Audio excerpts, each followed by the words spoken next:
Ici, un lever de soleil, tous les matins, c'est un cadeau. On a des levées de soleil qui sont à tomber par terre. Et quand le matin, tu attaques ta journée par un spectacle grandiose et paradisiaque, tu es déjà un homme heureux parce que tu es déjà servi pour une partie de ta journée. Et quand il y a de l'esthétique dans la vie, quand on voit du beau et qu'on a la chance de pouvoir avoir du beau au long de sa journée, eh bien on doit être quelqu'un d'heureux. Ce village a été créé le 15 octobre 1877, tu vois, c'est précis, c'est mon arrière-arrière-grand-père. Donc c'est mon histoire qui est ici. Moi je suis la 7e génération de producteurs d'huîtres. J'ai été élevé dans les huîtres, j'ai été petit, j'entendais parler d'huîtres. J'ai appris à manger des huîtres petits, à les faire pousser, grandir, développer. J'ai eu des joies immenses avec les huîtres, des peines immenses avec les huîtres. Donc c'est ma vie, c'est ce qui m'a construit. Et j'essaye de faire partager cette passion à d'autres. Et c'est ce qu'on fait avec Horeca Total en présentant nos perles, c'est d'essayer de faire partager. Alors moi je travaille beaucoup avec des chefs cuisiniers.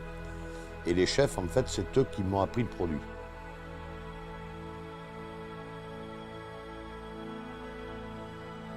Et les chefs, pour moi, c'est des créateurs. C'est-à-dire c'est des gens qui, à un moment, se retrouvent avec l'équivalent d'une palette de peinture, c'est des produits.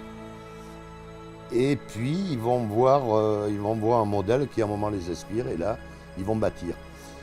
Et moi, ils m'ont appris à aller goûter, à goûter tout.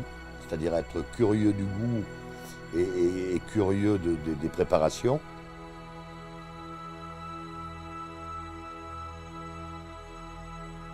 Pour moi, la meilleure huître, c'est-à-dire mon huître, et je ne dis pas que c'est la meilleure du monde, c'est la mienne, mon choix à moi, mes critères à moi. D'abord, il faut qu'elle ait une belle forme, une fois fermée, il ne faut pas qu'elle soit tordue, longue, en travers, il faut qu'elle ait une belle forme. Qu'au moment où on l'ouvre, il y a un beau mollusque qui remplisse toute la coquille, qui est tranchante, si on la coupe avec un couteau, ça tient, c'est pas un truc qui s'affale.